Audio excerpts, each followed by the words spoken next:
Hi, this is Phil, and I'm here to tell you all about the Capes and Lunatics Patreon. Get early access to all of our interviews, including the monthly Chichester chats with writer and comic book legend D.G. Chichester, new episodes of classic Capes and Lunatics shows, including The Quantum Zone, This, That, or the Third, and many, many more specials, all completely uncensored. Access starts for $3 a month, full video when you pledge $5 a month. Check out the link in our show notes, or go to patreon.com/CapesandLunatics. Hope to see you there.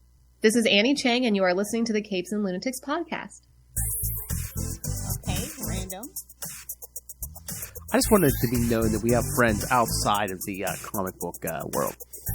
Oh, okay, fair enough. Anyway, kids, welcome back to the big game. No, not the Super Bowl. That's right. You know what time it is. She's a little bit salty. She's a whole lot of petty, and together with the Salty and Petty podcast, a duh. So, yes, of course, we're always talking pop culture here, but, yes, one of the biggest, whether you know it, whether you hate it, love it, you know the Super Bowl's coming up soon. Super Bowl 58. Back in my day, the Super Bowl was in January. Just saying. Oh, yeah. Yeah, Phil's not a big sports ball guy. Hey, I know, and Luke and I were laughing about this just today. The Dallas Cowboys have not won a Super Bowl since I graduated high school. They indeed are not them boys. Sorry, Jesse, if you're listening. I know, sorry, Jesse. Then Luke goes, you know, the last time Detroit's won? He's like, never. Yeah, they only came close to like 1980. We were really rooting for Detroit and Baltimore, honestly, in my house. Mm-hmm.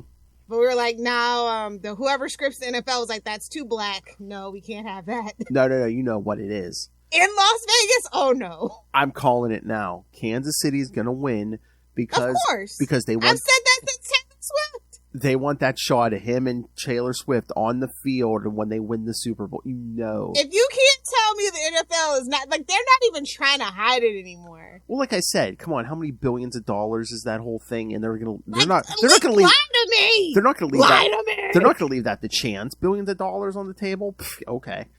Just lie to me. And like 2 weeks after the Super Bowl, they're gonna break up. Oh, jeez. Oh my God. They're not committed to the bit like Tom and Zendaya. That's all I'm gonna say. They're not committed to the bit. I mean, you're a big people are already turning on Travis Kelce too, so it's like a whole thing online right now. Like, he's so fake and disingenuous, yada yada yada. It's like, ooh, that was quick. That was quick. I was surprised when I heard the announcement was that his brother's retiring. I was like, wait a minute, isn't that their own Kelce brother to retire with? Ooh, oh, yeah, it's like being George Pitt. Oh yeah. or you know, Roger Clinton. Yeah, or is it the Mannings? Isn't there a Manning brother who's not, you know? Didn't. Yeah, he played another, or was he a doctor or did he play another sport? He either played another sport or was it? Oh no, I'm thinking of the Hemsworth brothers. No. All of them are actors except for one that's a doctor. Yeah. No, I think the third Manning brother, I think he might have played football but got injured early on, so that's yeah. See, I know some of the footballs. Come on. Some of the footballs. Come on, guys. Oh, hey, you're a doll collector. Did you see they're putting out they're trying for the females so hard. They're putting out Super Bowl Barbies. Babes, I'm not a Mattel fan, but yeah, I know, but I'm just saying, you know, but it's not coming out till after the Super Bowl because she'll be wearing the jersey. It was reactionary. Well, it was reactionary. Well, no, because they're gonna she can be wearing the jersey of whoever wins this Super Bowl. Well, they'll do them like how they do the Super Bowl winner T-shirts. Whoever doesn't win gets shipped down to Africa. Oh yeah. That's a true story, you know. I know. Yeah. I know. Do you see that meme? I saw that meme Monday morning where it's a bunch of kids dancing around. They're like, all those Baltimore Raven playoff jerseys are coming our way. Yeah, exactly. Dude, I would love to get my hands on some of those, though. Oh, yeah, those are probably worth something, right? Just so I can be like, see, I live in an alternate dimension. Mandela effect is real. They're like, hey, at least we're clothing people. At least we're clothing needy people. We're not just dumping them in the ocean like those E.T. And then those people go on to dump it because they actually don't need it. It's just a write-off on their taxes. I'm not here for socialist rants. Sorry, Noel, this might not be the episode for you. Because the Super Bowl, especially modern day Super Bowl, almost for as long as I've been alive, has been just a pure dystopian, commercial, late-stage capitalism-fueled nightmare, man. Oh, literally. Yeah. It's interesting. Like, I remember watching the Michael Jackson Super Bowl, but then I don't remember watching a single Super Bowl until, like, the Britney Spears Super Bowl or the Janet Jackson Super Bowl or something to that effect. So I told you everything you need to know about how my family felt about the Super Bowl. Well, for a while, it was like, I don't know, like, to me, it seemed like, oh, this, the halftime show kind of happened. If you like the person, that's fine. If not, it was just like, oh, whatever. But the commercials were the big thing in the last couple of years that they've kind of lost. Them commercials been flopping since those celebrities started shilling NFTs. Yeah. Wild. What was that, 2020 or something? I think it was the last, like, time I even bothered to watch. Yeah, I'm pretty sure. Yeah, because I remember back in the day, they used to have, like, best Super Bowl commercials. I haven't seen that on ABC in a long time. That used to be the thing. It's like, What's Up is the ultimate, and I will not be taking any questions. If you don't agree, you're wrong. That is the best Super Bowl commercial ever. Wait, what is it? So What's Up, guys? What's up? We were saying that like 5 years later, bro. But my personal favorite is the commercial for the Geico cavemen that had a TV show for all of like one episode, and now they're trying to bring them back. Have you seen that? I yes. Saw that commercial. Did you see they're that? bringing the cavemen back. I was like, yes. And you know what hit me in the face? He said, doesn't he say something like, oh, it's been 20 years? I'm like, wait, what? Yeah, exactly. Like, you son of a bitch, you didn't have to remind me. How dare you, sir? Jake from State Farm would never do this to me. I'm like, I'll give you a 10, but 20, no. Yeah, babes, we're old. I know. It's wild. So yeah, let's just kind of talk about the history of the Super Bowl real quick for people that don't know. I mean, like, it's a tradition, right, to have halftime shows. If you've ever been forced to sit through high school or sports ball, you know. Mm-hmm. No matter how bad the football team is, they're going to trot out the cheerleaders for the halftime show. It's a tradition. And that carries right on into the NFL. But, like, it was just really funny to me because, like, before this, like, before the 90s, like, the Michael Jackson halftime show, it was just all college marching bands. Oh, yeah, especially those. And drill teams. And then they, like, started getting into a couple of other, like, performances, but they had, like, themes for, like, the Olympics. I think, like, right before Michael Jackson performed, I think it was New Kids on the Block. Here, I got the list here. Listen, we don't talk about NKOTB. Like, okay, it's fine. It's fine. But that half show, like, I was watching the clips on that, like, ooh, what a flop. What a flop. 1991, A Small World Salute to 25 Years of the Super Bowl featuring New Kids on the Block. Yes. Oh, my God. So, yeah, it's kind of crazy. Oh, yeah. Like, it was almost like they were trying to, but, like, what really, it's even on the NFL page, right? They're like, prior to the Michael Jackson halftime show, the Super Bowl halftime shows really weren't that popular. It was all thanks to In Living Color, where they drew 20 million viewers for counter programming. Shout out to Fox and Keenan Ivory Wayans and them.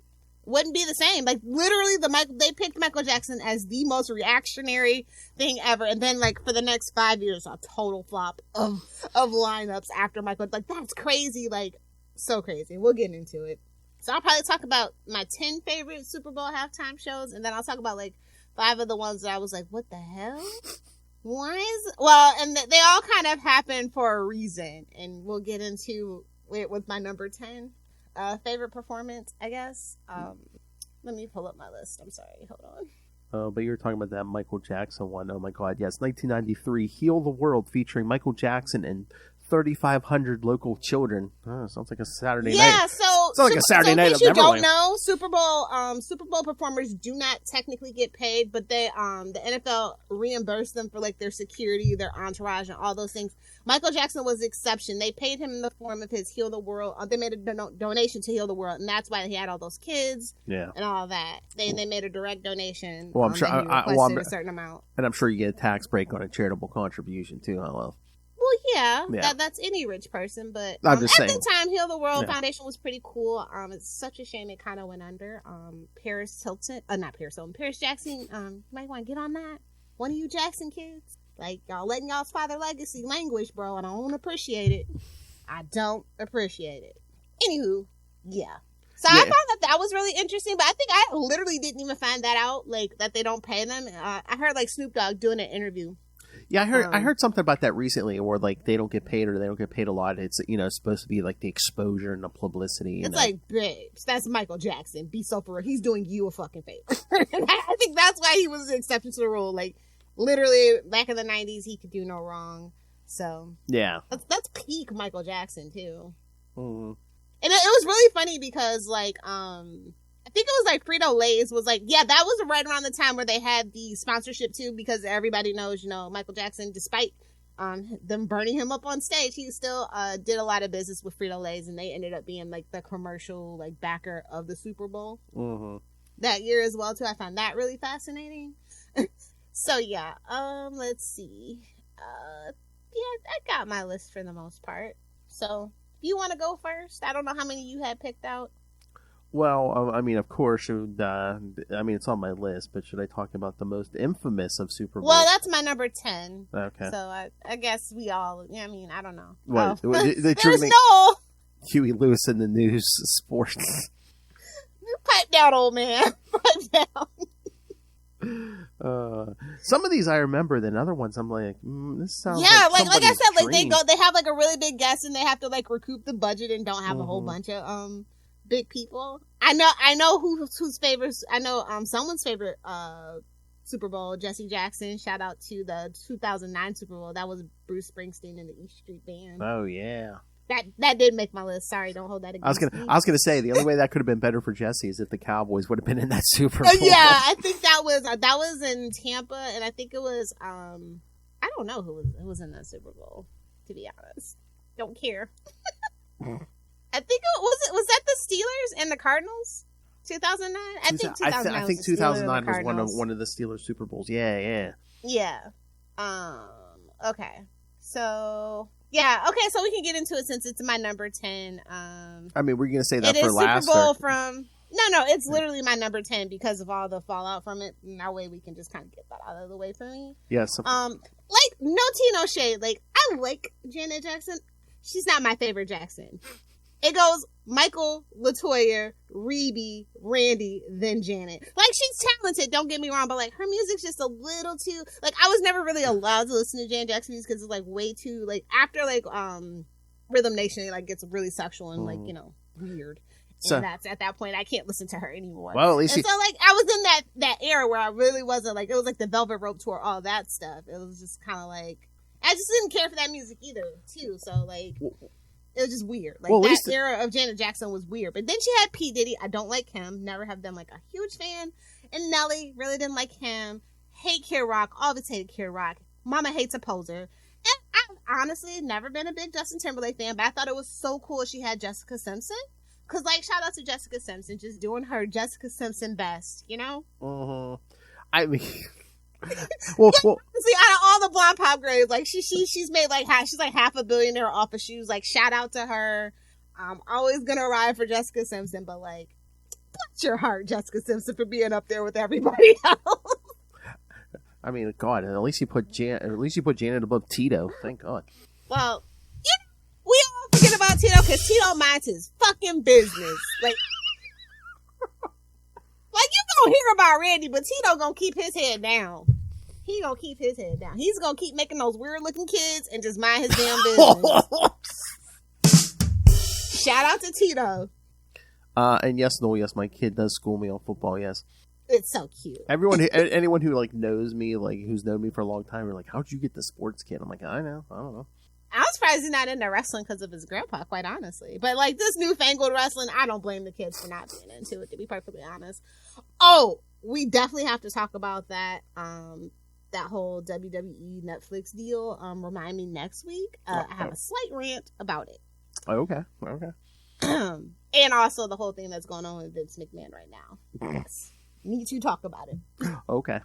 I mean, I used to watch back in the day. It's been me too. Many years. Yeah. Just look. I don't think the Iron Sheik gets enough flowers because if it wasn't for the Iron Sheik, there would be no Hulk Hogan. Make no mistake. Give the Iron Sheik his flowers. He died broke. So sad. I know. Sad what Vince McMahon did to those wrestlers. Like I said, I have to talk about it. He will make you humble. Yeah. So, okay. So, like, and now, so after, this is the whole thing, and I think this is, like, in retrospect, why it's, like, top 10. Like, I thought, so I was watching the performances. It was okay. It had been better than the previous years, but, like, I just didn't care for the lineup. But then what happened, we all know what happened at that Super Bowl. I remember I was Nipplegate! I was even staring at the TV, and I was just like, was there I can't believe. I was, my. It was like the Kramer ad. Is that a... I was like, oh, call Janet Jackson, Elaine Bennis. Jesus. My nipple sense went off. I was like, wait. Was there just a boob on TV? What? It's ting-ting-ting-a-lid, ting-ting-ting-a-lid. That was like the wildest thing. And so after that, we just had old white rock bands. We had like, oh yeah. Terrible. Let me give you like the next 5. Paul McCartney. But, well, no, I'm not going to say that. The Paul McCartney and the Rolling Stones, I'm like, bleh. But they started to come to their senses when they noticed the views dropping, right? Yep. Then we get Prince. Yes. That brings me to my number 9. Prince singing Purple Rain in the motherfucking rain. That is iconic. There was Prince. Iconic. Prince in it was in Miami Gardens, Florida. So I'm like, it would rain. Like, it would rain in February. It's like he just conjured the rain. He's like, this is gonna be epic. Yeah. Not as great as Michael Jackson, but it's epic and it's iconic and it's up there. Yeah, it was Prince in the Florida A&M marching band. Yeah, which is cool. Like, I like that they kind of shouted out back to the tradition of it. And if I'm not mistaken, is Florida A&M like I want to say it's a oh no, maybe it's not. I don't think it's a HBCU. I think that's the other Florida marching band I'm thinking of. It might be. I think it is one of them. But yeah, that's like one of the really good marching bands. So I thought that was really cool to throw back to them. Also, noticeably, Pepsi also sponsored this one. Oh. Just saying. I wonder, hey, so like you say like a Pepsi sponsor, I wonder, do they get like a discount on like an ad break or something? I'm pretty sure they do. Oh my God. I remember when I was like specifically the high school era of Pepsi. It's when they had Pink, Britney Spears, Shakira, Beyonce. Like it's like, babes, people are still going to ask, is Pepsi okay? Like no matter what you do, listen, I'm a Mountain Dew girly. I'm a Taco Bell girly. I am all about that Yum brand, but I'm going to be real with you. We all know why the Yum brand exists. And so there's at least a couple of restaurant chains where the server doesn't have to ask, are you okay with Pepsi? We all fine.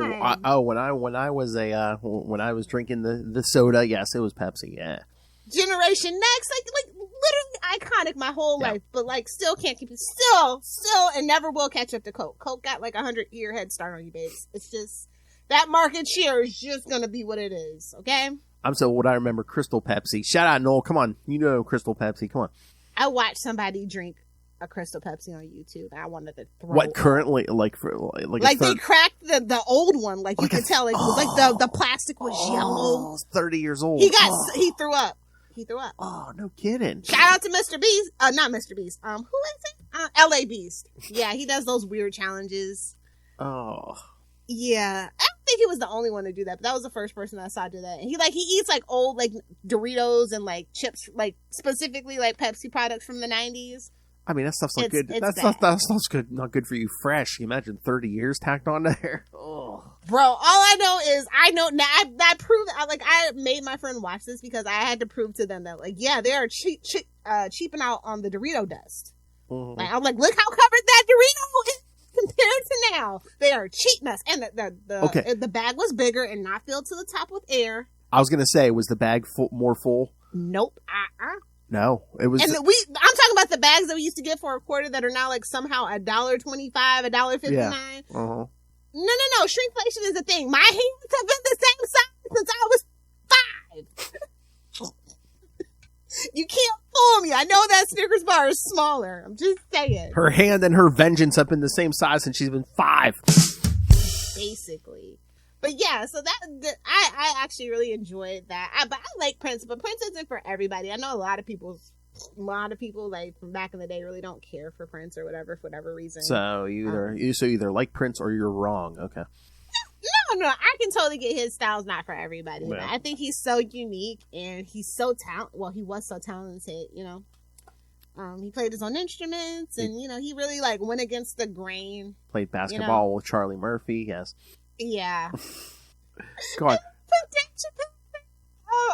Pancakes for breakfast. That was so, like, out of nowhere, he just drops it. It's Dave Chappelle on the cover. So like I said, Prince is iconic. He's a petty little man. He was a petty little man, and we love him for that. Hey, is Chappelle Show streaming anywhere? We need to do an episode on the Chappelle Show. Oh, I think Netflix still has it. If not, it might. Oh no, wait. I think it might be on Paramount Plus. I know Netflix had it at that point in time when he was doing all those specials, but I don't think that I've seen it on there for a while. But one of them have it. Okay. Yeah, I have the DVD set, so I'm not really that worried about it. Yeah, we need to. I even have the Lost Season. It's terrible, by the way. I'm so glad he walked away from that thing. Oh, was that the last season? Yeah, if all the Chappelle fans that know, if you know, you know. The Lost Season is awful. Yeah, we have to do an episode on that, kind of like the rise and fall of Dave Chappelle. Yeah, like I said, I'd love to talk about the Comedy Boys. Like, I feel like nobody's really like been talking. Like, Cat Williams has like kind of just brought that whole thing back up, and I'm just like, yeah, I do hate those guys. Hey, did you see? I guess I didn't even realize that. I don't know if I was paying that close of attention. At the end of Saturday Night Live this past week, Chappelle just like showed up on the stage at the end when when they're all like hugging stuff, and like some of the cast members were like, it's just, but it's just like he wasn't on the show at all. He just showed, for some reason, he just kind of showed up at the end there. Bro, he is losing his shirt right now because he said he didn't agree with what Cat Williams did, and all the comics that ain't making the Chappelle money, that ain't making the Mike Epps money, they kind of agree with Cat. Yeah. So I don't know. I find it very, very interesting what's going on. Like I said, that's the Dave Chappelle clone. That ain't the Dave Chappelle I know and love. Oh, he got replaced. Hasn't been the Dave Chappelle I know and love for a real long time. He got replaced by one of them government clones, eh? You can laugh about it if you want to. All I know is Jamie Foxx's tattoos missing off the back of his head when he went sick, and that mysterious illness. That's all I'm gonna say about it. And Kanye's ears don't look the same. That's all I'm gonna say about it. Oh my god, they're with the birds. Y'all laughing. Y'all think Lou's a little crazy. But like I said, just like when I say I don't like a person, it'll take y'all a couple years to catch up. When you catch up, it'll be too late and I'll be on Mars. That's all I'll say. I don't want to be replaced, but can I have a new clone body, U.S. government? Okay, Doc. Shut up, you cur! Okay, so what was your number 9 Super Bowl performance? Like I said, it's weird. Like one year I'll remember one, and the next one I'm like, that happened. Let me. I'm trying to find the right one. What I thought was pretty good. 2 years ago, 2022, Eminem, Dr. Dre, Snoop Dogg, Kendrick Lamar, and Mary J. Blige. Really? Yeah. Okay, good for you. I like Eminem. I like Snoop. Come on. I don't like those people, so. Oh, what do you mean those people? I said what I said. She's like rappers. The old rappers. Yeah, I haven't been a big fan of Snoop Dogg since he left Death Row. I don't want to get into it. Do you feel he's sold out? No. No. He helped murder Tupac. Hello? I've been knowing that for a long time. And it's like slowly getting proven, like all the quote unquote theories that everybody knew, but the police didn't act on. Okay, whatever. So do you think that's like him trying to I don't know, clean up his image, like saying he's giving up the smoke and stuff, and is that for like? Listen, 2024 is going to be it's already been an interesting year, and the intel into 2023 with all the stuff that's happening and movement on things. So, I mean, with AI, it was too late. They caught him slipping. It was too late. I mean, with AI, I feel like we're in the Matrix already. Oh baby, yeah. That's why everything tastes like chicken. Or that's the default flavor. Or maybe that's because I watch all the Law and Orders, and it seems like that's all they talk about this season is on every Law and Order show is AI. You leave Daddy Stabler's show alone. No, it came up. It just came up on last week's regular Law and Order too. AI. Maybe they'll do this season the Triple A crossover. Yeah, maybe the crossover will be AI. Maybe yeah. So yeah, okay. So number 8 for me. Surprisingly, number 8 for me is the Madonna performance from 2012. She had LMAFO. Shout out to Quincy Jones's kids and them. Cirque du Soleil, Nicki Minaj, MIA, CeeLo Green. I think they had like a high school drum line. They had a couple of them. And then they had like the Dancing Doll Choir, which is like made up of the Indianapolis locals, that's where it was. It was in Lucas Stadium. And I actually didn't go to it, but I was living in Louisville and we drove up that way to just like hang out and be in the like Super Bowl traffic and parties and stuff. And that was a really cool time. Yeah, like surprisingly, like she played like all of like a lot of her old stuff, which was cool. And I love the music and party rock anthem / Sexy I Know medley. That was really cool. And then she did like a prayer with CeeLo Green. Like I love CeeLo Green. Such a shame he's a weirdo. Oh my god. Oh, there's just a bunch of ads on this list I have from this website. Oh, it's CBS Sports, but of course.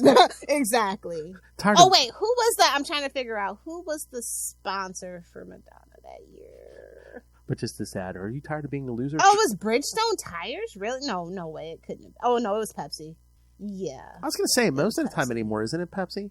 Yeah, but it hasn't always been Pepsi. We had like they do big long stints of being the sponsor, and then like they get tired of it, I guess. But a lot of times it's like cell phone companies too. I know one of the ones I talked about was right. Sprint / Nextel. Yeah, I do remember that now. The Janet Jackson one was AOL. Last time AOL was ever relevant. Am I right, people? Yeah. But I do. Yeah, I really do think that was probably the last time AOL was relevant. Not even being an asshole. But I think more often than not, it's like Pepsi because it's almost like Dick Clark's New Year's Rockin' Eve. It's like the Pepsi halftime show. It's like, oh, jeez. May Dick Clark rest in peace. I'm so sorry, Ryan, whatever his face is. The Seacrest is not holding up the legacy on that one. I don't watch that one anymore. I think the year before last, we watched the Miley Cyrus and Dolly Parton one or something. I'm just like, sorry, Seacrest. Seacrest out indeed. Who, Gary McLanson? Yeah. Yeah. Bring back Brian Dunkelman. That's for all the American Idol fans out there. If you know, you know. Yeah. So the next one, surprisingly, this is gonna go in order. Oh. Well, not order, because the next one that I think my number 8. Are we on 8? Are you keeping track? Not really, but yeah, go ahead. I believe you're 8. Yes. Number 8 from 2014. This one was in the hive of scum and villainy in New Jersey, the MetLife Stadium. Ooh. Bruno Mars, and he also had Red Hot Chili Peppers. Yep. And he did, some really cool renditions. I love to Give It Away with Red Hot Chili Peppers and Bruno Mars. That was a really good one. Who played that Super Bowl? Trying to think. I think it was the Seahawks and the Broncos, maybe. I think, it had to be the Seahawks and the Broncos, because I think that was the one where they won like 43-8. Embarrassing! Oh, yeah. Embarrassing! Everyone's like, oh, this Super Bowl's so boring. Yeah, I think a lot of people actually just kind of tuned out too, and when I talk about this Super Bowl with people, they're like, "What? No." You're right. Seahawks and Broncos, 43-8. Yep. I remember this one because like, the halftime show was the best thing about that. I do remember. Yeah, the game was just a complete. Yeah, I remember that. Yeah. Yeah, I think that one. Yeah, all the most recent ones specifically, like in the last 20 years, for the most part, it's going to be like Pepsi. Yeah. Yeah. Ironically, I think starting in 2022, I think Apple Music has dibs on it for like the next 5 years or something like that. I know that's the one that's producing this year's show with Usher. And I want to say they did, Pepsi did the one with The Weeknd and the Dr. Dre one. So yeah, I think it's Apple Music for the next 5 years. So we'll see how that goes. Let's see. What's your next one? Okay. I just had one on the list here. Oh, that one's not bad. Lo's gonna roll our eyes. 2016 Coldplay, Beyonce, and Bruno Mars. Yeah, that's okay. I used to like Coldplay. Is that the one? I'm trying to remember. Or did she make another appearance? Was that the Beyonce one where they're like, oh, is she pregnant or something? Yeah. Yeah, she was a guest. It was Coldplay with Bruno Mars, Beyonce, like that one weird DJ Mark Ronson, and then they had like a marching band and the Youth Orchestra of LA, I think. But yeah, no, that one. But yeah, I think that was the one they might have asked if she was pregnant. Yeah, I think, yeah. I mean, Beyonce's got so many kids, but we only care about Blue. Sorry to the twins in the other one. It's kind of just like Northwest Insane. I don't know the rest of them kids, bro. I don't. Oh my god, I was listening to Howard Stern was talking to Stephen A. Smith the other day, and Stephen A. Smith, he's like, Poser! He's a poser! oh! Wow! He goes, you see how good Beyonce looks? He goes, you meet her in person, she's better looking. Oh, she is. Oh, you've seen her in person? I've seen her in concert, yeah. I just don't feel the need to rub it all over social media like everybody else. Oh my! I mean, the real flex is if you can afford Taylor Swift tickets. That's the real flex. Whoa, yeah. Well, I was gonna say, wait a minute. Oh, that's the other thing he was saying. He goes. I don't know if he took his daughter or whatever to Taylor Swift concert. He's like, yeah, you see all these young white girls, black girls, Latina girls. He's like, it's like a rainbow. I know Taylor Swift concert I ever seen letting out, but okay. Maybe it's in her pocket. I don't know. Maybe it's in her pocket. I don't know. The government is in Taylor Swift's pocket. That's another thing we'll have to talk about. I was gonna say, there's our conspiracy. Taylor Swift has so many. Like, she has sway. She can make the kids vote how she wants. Of course, they're in her pocket. Like, it's crazy. She literally influenced like a South American presidential campaign thing. And she's doing the same this year too. And she's a billionaire, so I'm sure politicians allegedly are hitting her up. But she's not a billionaire. She has many millions. I mean, it's all the same after a million. Nobody deserves to be a billionaire. It's sick. It's unethical. What, you mean just because I forget what they said. There's going to be how many more billionaires this year, and it's like, yeah, meanwhile, how many people are homeless? Okay. Yeah. There you go. No, you're welcome. Anywho, let's get back to some fun. Consumerism. Let's see, where was I? I enjoyed the one right after Bruno Mars, which was in 2015. That one happened to be at the University of Phoenix Stadium, which of course is Arizona. And this one was Katy Perry. Katy Perry had Lenny Kravitz, Missy Elliott, and then she did the Arizona State marching band. I think they're called the Sun Devils, if I remember right. And this one was the Patriots and the Seahawks, and it was so close. It was a nail biter. It was 28-24. And the cool thing about the Patriots and the Seahawks is they had the exact same record that year. I am a professional Patriots hater, by the way. If you don't remember when Tom Brady joined the Bucs, yeah, I'm a professional Patriots hater. So I remember this one just because I'm petty. Like I'm almost as petty as Phil, not quite. But yeah, that one was a really good one. Mm-hmm. And yeah, they just had a really good show. I'm kind of pissed she started off with Roar, to be honest.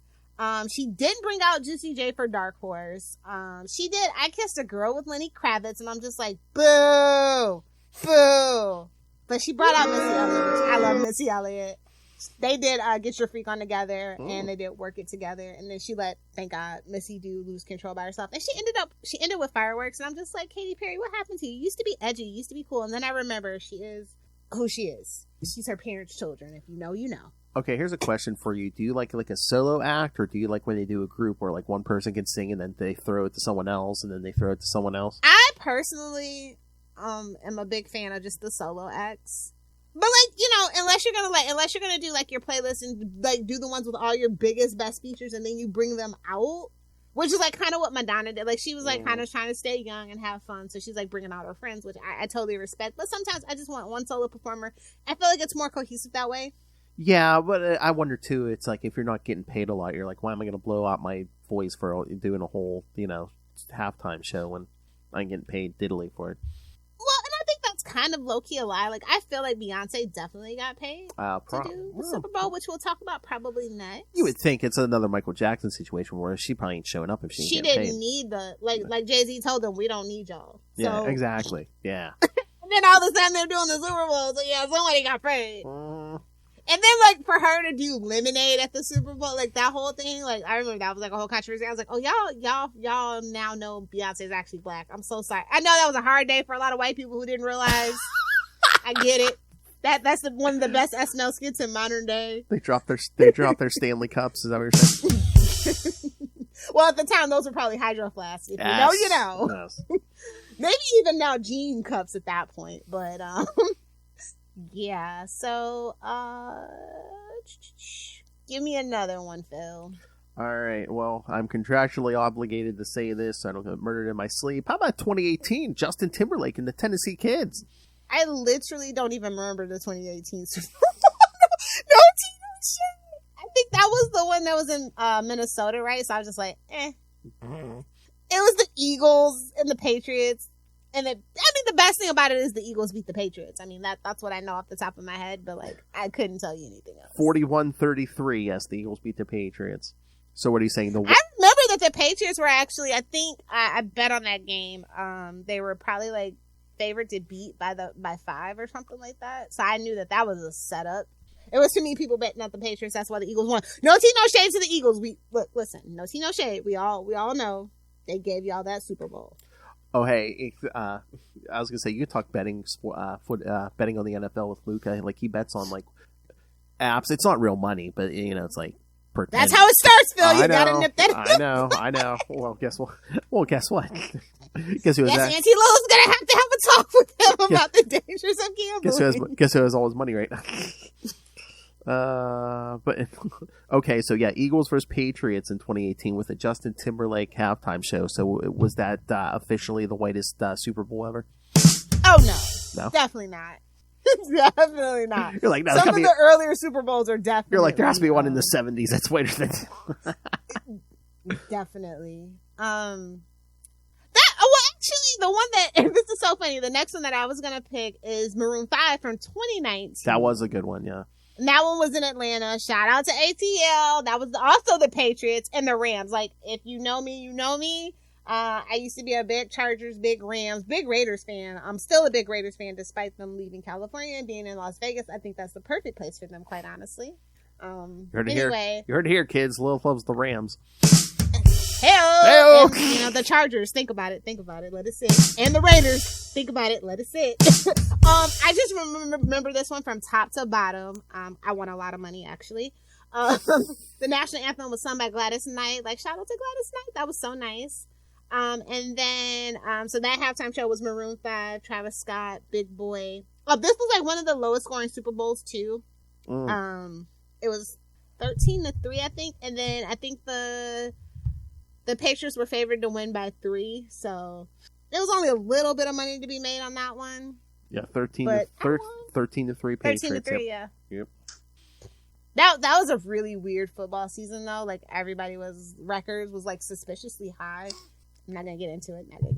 But yeah, I like Maroon 5. Like I like old Maroon 5. I'm talking like this love Maroon 5 from like 2003, 2004. And then they had Travis Scott. I did not like when he did Sicko Mode. I think Travis Scott was a mistake. They should reunite, like, because they were in Atlanta. I feel like they should have reunited Outkast. Like, I'm so sad. I feel like they asked Andre 3000 and he said no. I feel like that's what they were gonna do, but like there was like a whole controversy about not supporting the NFL at that particular time because of Colin Kaepernick and him taking the knee and what they did to him. So I feel like a lot of like black artists that they might have been interested in otherwise wouldn't have done it. So yeah, like that was like a whole thing. So I'm trying to remember it because they're not listed since like 2002. Was it a Super Bowl or was it something else where like U2 like, you know, like threw their album on Apple Music or something without, you know, just, and then everyone was like, what the hell is this? Oh my God, we were just talking about this at work on our team building thing. There was like some trivia question. The answer was U2, and I was like, yeah, and I'm still mad about the space I can't get back on my iPod from that damn song. Everybody started laughing. Yeah, but I mean, like it was a tribute. When they did theirs in 2002, it was a tribute to those killed in the September 11th attacks. Mm-hmm. Obviously, it was that one was in New Orleans. Yeah, but that wasn't when they did the Apples. That was later. Yeah, that was later. Yeah. But they also did something else. They've had a couple of controversies with their music. I think that at that time they were still like trying to sue Napster or something too. I think might have been that whole thing. I mean, giving away free music's fine, but at least give people the option. At least let me be able to delete it. Yeah, let people have the option to say thanks, but no thanks. Then this is why I don't fuck with Apple. This is one of those things. Songs of Innocence. It's from like 2014. Songs of Innocence. After they rape my iTunes, no thanks. And my ears. I actually don't like you too. I love the Bono is a piece of shit South Park episode. It is one of my favorite top 10 fucking South Park episodes. If we're talking taste wise, like I don't hate them, but they're kind of bland. And Bono ruined it for the whole group. That's all I'm gonna say. Like, it's when your front man is just so obnoxiously just makes you want to. I can't. I've never really been into U2. Like I just haven't. Like despite everything that quote unquote they stand for, like they haven't really stood for that since the 80s. I think they definitely are classic definition of sellouts. I think that's another, some kind of government conspiracy. Have you ever met anyone who was like, "Oh, I love U2"? No, I haven't. No, neither have I. Which makes it so funny that you can't delete that song. That's why you can't delete the song. Everybody has a YouTube song on their iPod. See? I need someone to examine every second of those tracks they threw on there. There's going to be some kind of deep subliminal message in there. Don't leave Apple. Don't leave our walled garden. That's the message. Anyway, I keep watching the NFL. That one was kind of bland. Mm-hmm. Just gonna be real with you, but like it was after the September. It was a weird time. Post 9/11, directly after 9/11 was a weird time in America, bro. Oh yeah, I mean, I had never seen more American flags in my life up until like when Trump got elected. Oh yeah. We're going through this cycle again, and we're going after those magnets on the back of cars and stuff. Yeah, the yellow ribbons. Yeah. Oh. Yeah. Here. The national tragedy, not seen since like Pearl Harbor. Hey, let's monopolize on this. Yeah.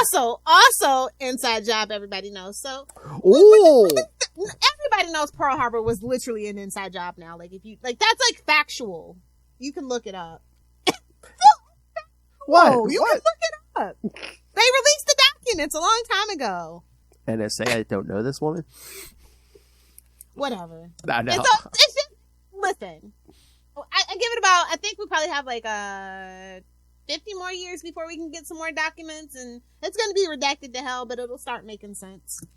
Have they ever revealed who killed Kennedy? Actually, they did, but it's heavily redacted. Like they released some, like I think it was like 2021. 2022, and they've released some other documents, but I think some of the people are actually still living, surprisingly, and it's not going to be until everybody's all dead that nobody can be held accountable where all the documents are going to come out. That's kind of how that freedom of information kind of works, technically. So somebody pulled a big criminal conspiracy, but yeah, we're going to wait till they're dead to let you know about that. Well, because it was the government. Well, yeah, but clearly.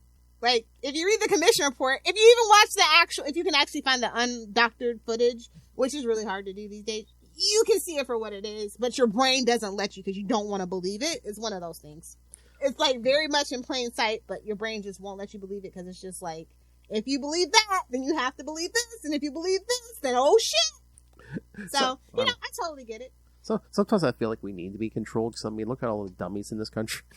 I think America needs to break up with the president for a good decade. Just let us govern ourselves. Let Texas secede. Whoever else wants to get the hell out of here, just let them. We got to figure ourselves out. We need to figure out what kind of country we actually want to be at this point. I want everyone mind their business. Yeah, I don't want Joe, and I don't want Joe. I want to be left alone. Let America see other people. Maybe we can take in the Australian Prime Minister or something. Maybe he can come over. Yeah. Somebody else. Anybody else at this point. But what anyway, back to the list. I don't know where we are, but I will talk about another I think almost all my high school and middle school Super Bowls because I watched with friends and stuff. Like, this is why I remember them so much. But I absolutely, this probably might shock some people. I don't know why it would. But, 2003, Shania Twain, No Doubt, featuring Sting. Oh, yeah. The Man I Feel Like a Woman and Just a Girl, ugh. Oh, No Doubt. Although, shout out to Sting for doing Message in a Bottle. He could have kept that. Oh. King, but he's no David Bowie. You know what I mean? Like, I just feel like he just missed that boat and he's just always mad. But yeah, I think that was a really good Super Bowl halftime show. It was short, sweet, simple, and to the point. It wasn't overly produced. It was just a good time, you know? Let's see, 2003, that means that would have been, I think that was the Oakland Raiders and the Bucks. Okay. And they were playing in the San Diego, the old Qualcomm Stadium. And I think the Bucks won that year, I'm pretty sure. She's just all, let me see who played. Okay, Luca. No, I remember. I think it was one of the last times really the Oakland Raiders ever did anything. Yeah, it's something about those California teams. They have a lot of talent, a good coach, but like they just can't make it cohesive. Like that's why I just gave up on the Chargers. Buccaneers, so over it. Buccaneers 48, Raiders 21. Yep. Damn. So I think it was they did something weird too. I can't remember. They did something weird with the jerseys that year. Can't remember what it was exactly though. Now I'm thinking about it. But anyway, yeah, that was a really good, simple one. Like it wasn't overly produced. That's what those are kind of like the most. Pick another one. I was gonna say, how about 2001? Were they trying to hit every demographic? We had Aerosmith, NSYNC, Britney Spears, Mary J. Blige, and Nelly. Oh, that was actually my least favorite one. Yeah, they tried way. They were trying to get everybody to the table. With well, the thing was like Kings of Rock and Pop, and I'm like, babes. Wait. Be so serious. Just have back if that's the theme. Wait, you like that one? You hated that one more than the U2 the year after? Not more, but it was NSYNC. I'm just like, Mary J. Blige and Nelly can't save it for me, quite honestly. But they were just trying. That whole Walk This Way medley they did at the end, I just wanted to fucking vomit. Yeah. Okay. Then you throw an They should have had Run DMC. Like, use your brain. You throw an Use your brain. You throw an Aerosmith for the older people. Yeah, they're trying to get everybody. Use your brain. Like it was just a waste. Which, conversely, you would think that I wouldn't like this one, but the one that came before that in 2000, also in Atlanta, shout out to ATL again, that was the Phil Collins one, who had Christina Aguilera, Enrique Iglesias, and Toni Braxton, and then he had like a choir. 80-person choir, yep. And that Disney produced that one, if I'm not mistaken. The reason why all those people were there, for the one you're talking about with Aerosmith and NSYNC, is MTV produced it. Oh. Disney produced this one. I think this was like the time of Tarzan, maybe, when like I think that's the last like Disney thing Phil Collins did for them, and so I think that's why Disney produced it to get like eyes on him. And I'm pretty sure Tarzan did win like a Oscar for like the song or something like that, if I'm not mistaken. So I totally get it. Oh yeah, because I mean, you look at this list, you can tell by like the late '90s they're starting. And Christina Aguilera did a song on the Mulan soundtrack.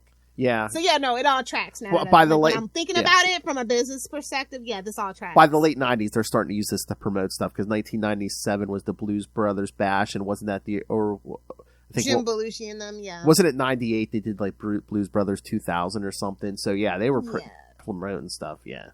What's crazy about the Aerosmith thing is they had that weird pre-recorded sketch with like all the comedians or something. Like Chris Rock was in it. Remember that one? You don't remember that? Like I remember that. I don't know if I remember that. I didn't like it. I don't like Ben Stiller or Adam. Well, I don't beef with Adam Sandler, right? I just used to date somebody who loves his movies, and that tells you everything you need to know about a person. Oh God, I used to work with someone like that. If they don't say Big Daddy is the best Adam Sandler film, stop talking to them. They don't know what the fuck they're talking about. Whoop-a-da-doo. It goes Big Daddy, Gilmore. And that's it. Happy Gilmore, yes. That's it. Maybe the Water Boy? Maybe. But Uncut Gems, obviously now. But back then, it was like if you didn't say Big Daddy was you don't know what you're talking about. So Nicky, I'll even give you Little Nicky, but like maybe you can even go 7, like said the Hanukkah one, 12 Crazy Nights. I'll give you it's weird, but fine. So you said Happy Gilmore's number 2? Jackass. Exactly. Okay. So yeah, listen. When people say Adam Sandler or their favorite movies, you have to investigate. Don't just write them off. Find out which one it is, and if they're wrong, then you write them off. I have to know, where's The Wedding Singer on that list? Ooh, way at the bottom. Above or below Billy Madison? Below. Below Billy Madison. Ooh. Like, okay, and then worst of all is 50 First Dates, right? Like, you read that, Drew Barrymore to do that, you Yeah. Anyway. Agreed. Agreed. Listen, I can do a whole bit on Adam Sandler, okay? I really can. Like I said, I played for a while. That might be an episode ranking the Adam Sandler movies. God, ranking the Adam Sandler cinematic universe? Yeah. It all started with Opera Man on Saturday Night Live. Oh, Opera Man. That's crazy because I don't even like SNL. And I think why I don't like SNL is because they put bad people into the universe. They give them their own movies and back them and stuff. Wow, yeah. I'm not talking about you, Mike Myers. Never you, Mike Myers. Yeah, baby. Oh my God, Love Guru. Oh my, again, a whole bit. I can do a whole bit on that too. We still got to cover this last two Austin Powers movies, but we got to do Wayne's World at some point too. We've been talking about that for years. We've been talking about it since Wayne's forever. World. We've been talking about that. Yeah, it's gonna be its 50th anniversary before we get to it. I think. Hold on, let me check and see if Tia Carrere's still alive. I think she is. I'm pretty sure. Shwing. I think we missed the 30th anniversary of that movie. She's 57, so yeah, she should be around for a while, hopefully. Okay. I was gonna say, why? We're gonna interview her? Fingers crossed. Oh, I get it. 57. You're like, 12 more years. 12 more years. Exactly. There you go. He's catching on. So it was 1992. So we can, if you wanna, if we're still doing this, we can do the 35th or whatever anniversary. Okay. What's crazy is it came out on Valentine's Day. So. Oh yeah, yeah. Maybe next year we can do it for Valentine's Day. Something. Okay. I remember seeing it. I saw that in the theater. Back to this damn list. Yes. I think you have to pick one next now. All right. Hold on. Let me pull my list back up here. I feel like we're picking more recent shows, but again, that's not me. I'm all the way back in the 2000s. I know, but even just I guess. Well, when you do lists on the internet, it tends to be the most recent stuff. Yeah. That's just the way it works. That's why I'm just trying to go off my memory. Mm-hmm. I want to pick something from the 80s, but I don't remember that. There's nothing from the 80s. No. Be so serious. I know. Let's be real. The real Super Bowl starts with Michael Jackson. That's where it starts. Oh. There's nothing interesting before that. Maybe if you consider New Kids on the Block interesting, fine. Oh, what about 92? What about 1999? Stevie Wonder, Gloria Estefan, Big Bad Voodoo Daddy. Ooh, and a tap. Did you answer your own question? And a tap dancer. Oh yeah, Savion. Was it? Glover, yes. He was a big deal. Like, he was in a lot of hip hop videos at the time. He was dance battling P. Diddy or something. I remember Savion Glover. Okay. Yeah, it was a time. Listen, the 90s and the early 2000s were a time. We had hip hop violinists. We had tap dancers in hip hop videos, which, if you know the history, it makes sense. It's the evolution, but it still feels weird, creepy, and a little Uncle Tomish. But whatever. I thought black people as a whole gave up tap dancing a while ago, but, I could be wrong. I think the one before that one actually is on my list. That one from 1998. It had Boyz II Men, Smokey Robinson, Martha Reeves, The Temptations, Queen Latifah. And, okay, this is the one that I was thinking of. It had Grambling State University Marching Band. Grambling is actually HBCU. And you want to know, the crazy thing is Royal Caribbean Celebrity Cruises was the sponsor. Random. And that one was also, I'm sensing this theme with me. That one was also in San Diego. So, yeah. That's just kind of really funny that, as random as it is, it's never really random. But what's crazy is it was the Green Bay Packers and the Denver Broncos, and I want to say the Broncos won. And actually, I think they won by the margin that they were supposed to win by, if I remember right. And I remember this because I used to be a huge Terrell Davis fan, and he won the MVP for running back that year. So that's why I remember that one so good. Poor guy. All right, I must know your thoughts because I need your thoughts on Lady Gaga from 2017 was hers. But what are your thoughts on Lady Gaga? I like Lady Gaga, but I felt like wait, hold on. 2017. A Star Is Born was what? My memory. That was 2018. That's why they gave it to her because that was coming out. Yeah, I was trying to remember. See, they should have gave Lady Gaga hit her peak. I'd say when she was a household name. Mm-hmm.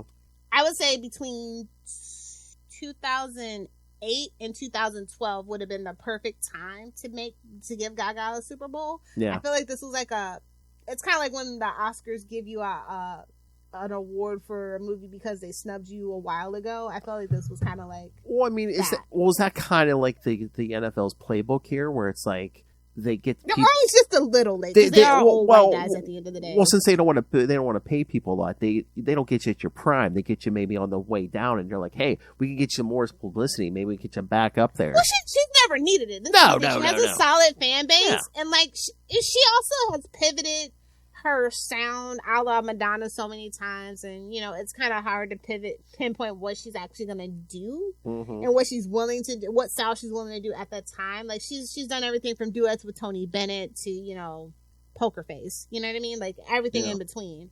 She's got great range. I love Lady Gaga. Oh yeah. All of her eras. But that Super Bowl wasn't it. It just wasn't. 2017 just wasn't a really good year either, just in general for football, in my personal opinion. Well, the 2016 season. Well, a lot of times in that era, it's like, okay, who are the Patriots going to play this year? I hate the NRG Stadium. It's one of the worst stadiums. It's the Patriots versus Atlanta, and Atlanta lost. It was bullshit. It was a bunch of bullshit calls. Oh, almost like it's rigged. Exactly. Like that was one of the first times when it really started going through my head. Like I really felt like the Falcons should have won. Personally, it just wasn't a good season that season. Like the cracks started to show for sure. Mm-hmm. Yeah, and again, that was that era where it's like, okay, it's time for the Super Bowl. Who are the Patriots going to play this year? But she did put on a good set, and if you know anything about her, I think everybody says she kind of pulled from each era. Like she did God Bless America, she did The Edge of Glory, she did Just Dance, Love Game, and Paparazzi, of course, and then she did all her big hits. I was really bummed she didn't bring Beyonce out for Telephone. I totally thought she was gonna do it, but she did Born This Way, Telephone, Just Dance, Million Reasons, and she ended on Bad Romance, which obviously duh. So yeah, like you said, it just wasn't the vibes for 2017. Like when I think about it, like sometimes the vibes are just right for the year. It's like a lot of things go into it by the time you get to the Super Bowl, right? Because they announce it basically right after. We pretty much almost always know kind of very closely after the Super Bowl who's going to be doing the next one. We obviously know where it's going to be like 5 years in advance and stuff like that. And so it's like, okay, like at first you're happy. You're like, okay, yeah, like Usher. But it's like, ooh, now it's like the Chiefs and, it's not like teams that people would necessarily want. You know what I mean? So I feel like she just kind of got stuck in that really bad situation where it's just like, you give a good performance, but nobody's going to remember because people are pissed about the Patriots winning yet again. One of those things. Let me think. Oh my Lord. I mean, I don't. Oh, 1996. Now, this one, my mom made me watch. Diana Ross. Yeah. So and that one is in Tempe. That one was in Tempe, and the 30th anniversary of the Super Bowl. 30 years of Super Bowl. Yeah, which was better than the 25th anniversary. Am I right? And this is just her being a straight performer. Like, love it or hate it. Like Motown, all those people got talent. Ain't no fucking auto-tune to be fucking heard. Okay. Amen. Special effects and pyrotechnics. Yes. And she's old as hell, and she's still like to this day she can still give a hell of a performance. We love Diana Ross in this house, but like at the time, I was like, no. I don't want to watch this Super Bowl, Mom. It's Diana Ross. She'll be all right without my view. Oh, okay. But this is the Cowboys and the Steelers. Oh, my dad was happy about this game. The Cowboys won. Ew. Yeah. Don't be like that. Shout out to Larry Brown because he was the MVP that year. The cornerbacks hardly ever get any love. Oh, I see Diana Ross's payment. Finale featured Diana Ross being taken from the stadium in a helicopter. She's like, I don't want to fight traffic. Just get me out of here. That is Mariah Carey would never ask for. That is ultimate iconic diva behavior. You gotta love it. You have to love it. I'll show up. But fun fact, did you know like most NASCAR guys, they get flown out on helicopters after the race, and they let their crew guys drive like the cars and the rigs and stuff back. Oh, really? I learned that when I lived in Las Vegas, actually. I found that very fascinating. Hey, man, if I can afford it, I'd fly. It's just a necessity. You definitely don't want to be in, like, the big city traffic after a race. No. It's hell. If you live in one of the big raceway cities, you know. Which, yeah. Yeah. But no, like, it made sense at the time, but, like, until you see it, and then, like, somebody explains it, you're like, well, yeah, I was like, yeah, I do kind of know it's an influx of, like, helicopters and private planes when NASCAR comes to town. But it's like NASCAR, so you don't put the correlation together, right? Mm-hmm. So, yeah, that kind of was, like, an eye-opener about how much money NASCAR was actually making. That does make sense, because I've heard it on like a different subjects where like some of those NASCAR guys have like helicopter guys as buddies. So yeah, it makes sense. Yeah, it's like NASCAR is just like it's a very peripheral sport, despite me living in very very hillbilly states once upon a time. I just on the periphery. Everything I know about NASCAR, I learned against my will. I just put it that way. Me too. Let's see. I think we can probably do 2 more and call it good. I've lost count. Sorry. Okay, yeah, that's fine. Yeah, I was gonna say we're running long, so just you can pick 2 more. I'll do this next one. Let me think. 2020, I guess, can go on this list. Oh, Shakira, Jennifer Lopez, Bad Bunny, J Balvin, and yeah, okay. Amy Munez, yeah. That one it felt really long. Honestly, like, it was a lot of songs they got through. Well, I mean, when you have 5 people, it's crazy that Shakira and Jennifer Lopez like decided to do one together, because like Jennifer Lopez can't fucking sing. Yes, but I wonder too, though. It was 2020, so no one was torn really. So I guess what's crazy that I found out is that Jay-Z produced that one. So that's interesting. I'm like, but he didn't produce the one that Beyonce did.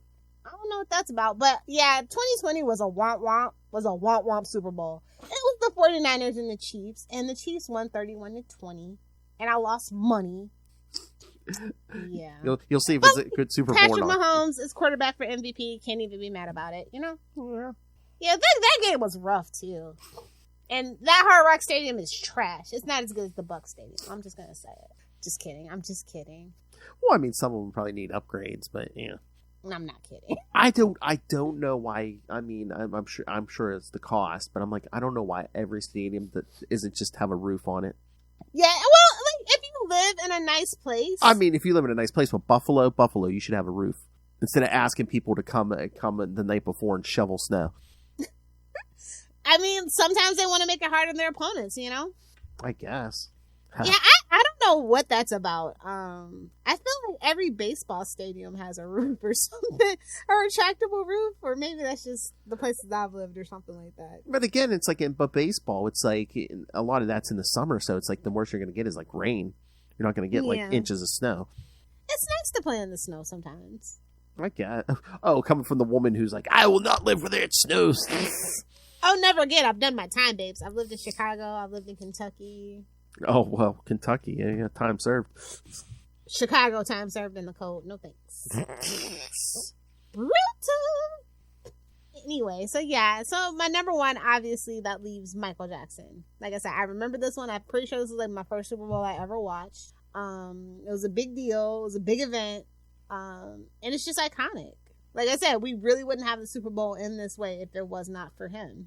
Well, if it wasn't for Keenan Ivory Wayans, Living Color, and Fox being like, you know what? Not everybody likes football. And, you know, we still see counter programming to this day. Like, shout out to, what is it, like the Lingerie Football League. And then I know Animal Planet does. Puppy Bowl and stuff. Like the Puppy Bowl. Yeah. And then once upon a time, like, TNT used to put on, like marathons of, like, Charmed and Supernatural and stuff like that. So if it was like a womp Super Bowl that you didn't care about, you can still find stuff. Mm-hmm.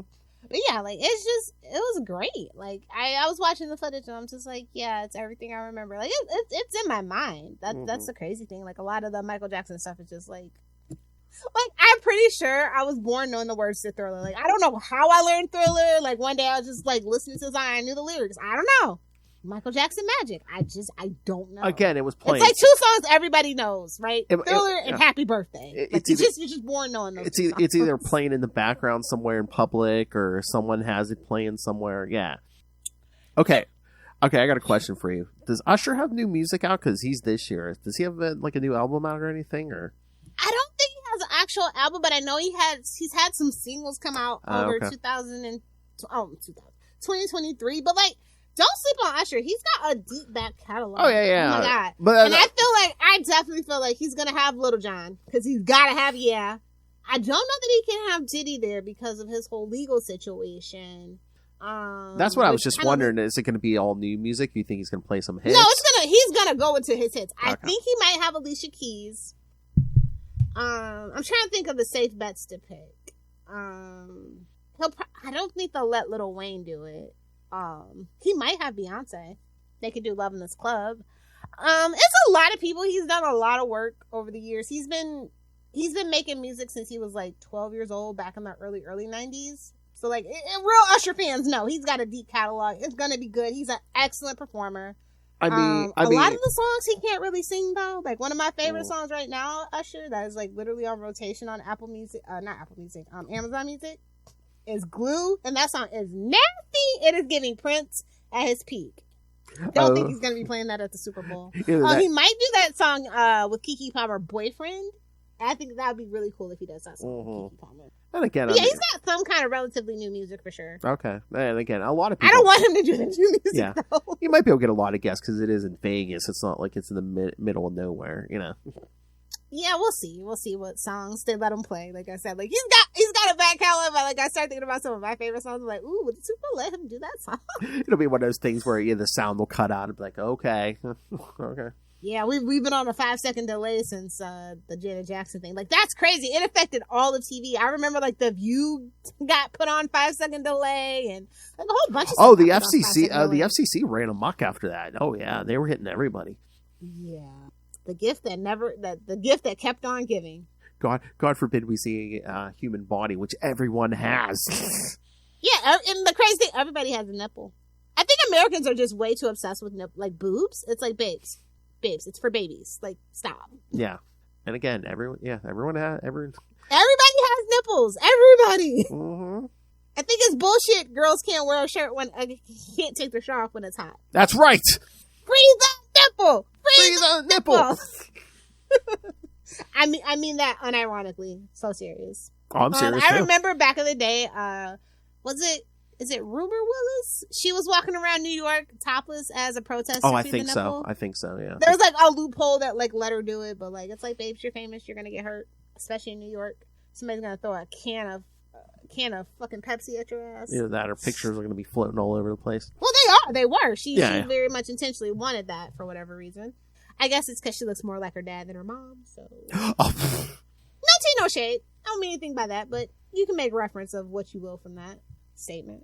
So yeah, that's my list. Have you seen the footage of Michael Jackson? Do you remember watching it or?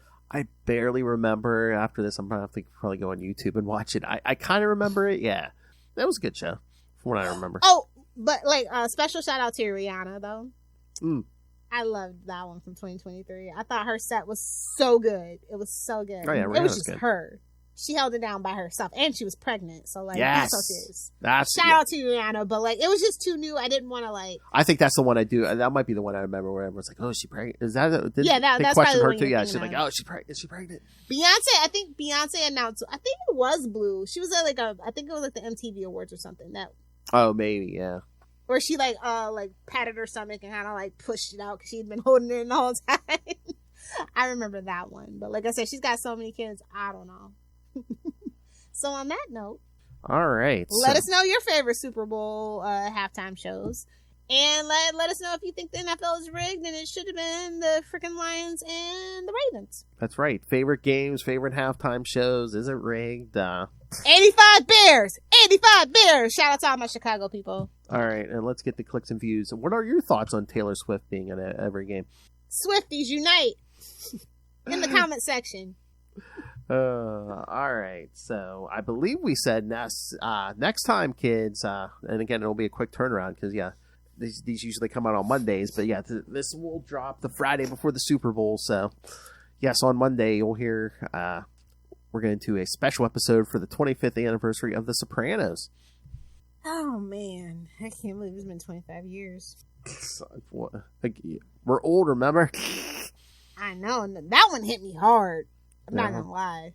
Again, I told you for a while. It's been that long since TV's actually been good, bro. That literally the golden age. Oh, I know. Breaking Bad and Mad Men and Prestige. High concept. When Lilith was pausing and zooming on Oz, yeah. Yeah. I think that is from Maloney's ass, yeah. I'm so surprised, like, so many people that I know have never watched Oz, and I'm just like, you don't know good TV. I'm so sorry. It's like we're all it's crazy because so many people from Law and Order universe got their start there. Like, it is wild. Maloney, and I forget to look up I think I want to say it's part of the Dick Wolf universe. Maybe is the only thing that I could think of, but I don't know. I've never bothered to really research why that is. Anyway, half the people in that Dick Wolf universe got their start on earlier episodes of Law and Order or SVU, and they come back as a different character. Oh, Reddit has the answer for me. Hold on, give me a second. For what? Why are there so many crossovers between HBO's Oz and all the Law and Order series? It's just basically everybody's done a Law and Order episode. It's like an actor trying to get. Apparently Tom Fontana and Dick Wolf are actually friends. So Tom Fontana is the guy who created Oz. I didn't think that was part of the Dick Wolf universe, but they're friends, and so. You know, I like working with this guy. Maybe you like working with this guy. Because in show business, remember, it's all about who you know and who you blow. It's not and or, it's both. Whoa. Well, if you want show business, I think you need to know that. I'm just saying. I know. And you can't even deny it anymore. It's kind of, everybody's stopped being beaten around the bush about it, so. Suck. Duck. What? All right, so yes, kids. So yeah, send us all your NFL and Super Bowl thoughts. Again, next episode, the 25th anniversary of The Sopranos. Send us all your Sopranos thoughts. Email us saltyandpetty69@gmail.com. That's salty. You got it. Salty and petty, all one word. 69. Oh no, not all one word. All one word. saltyandpetty69@gmail.com. Or call our voicemail, 614-382-2737. That's 614-38-KAPES. Kids, get your parents' permission. That's free. So we should make a tribute site for Charlie to just call all one word. Ampersand and all one word. Oh my lord. What would that be? Just like pictures of Otto Octavius and Ben Grimm and... All right, kids, and remember, you can find all the content of the Capes and Lunatics Podcast Network. You can find Don't forget Boulder. Oh, yeah. Boulder. How could I forget Boulder, the greatest hero? You can find all of our episodes, social media, merchandise. Again, T-shirts, cups, phone cases, and more. And, of course, the Patreon, a.k.a. Capes and Lunatics Plus. If you do go to the Patreon... If you go to the Patreon, it is labeled Capes and Lunatics Plus now.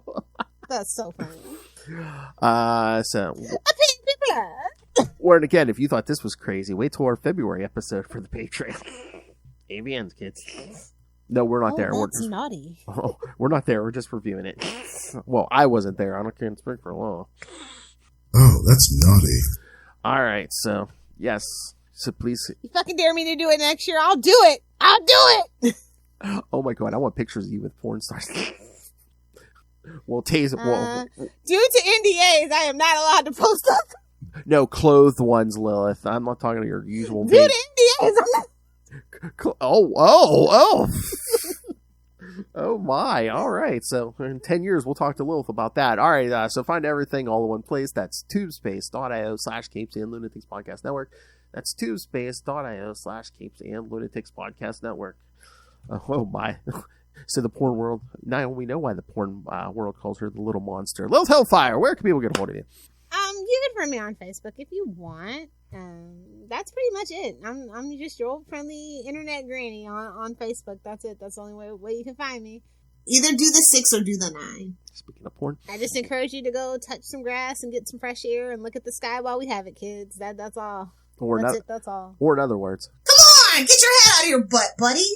Get your face out of the screen, buddy. yeah, Teach your damn kids how to read, millennials. yeah. Somebody was trying to sneak it in. And maybe one day, kids, you can get some. Superior puss. All right. Thank you for joining us. again, next time we're talking Sopranos. The whole thing. Eat about it.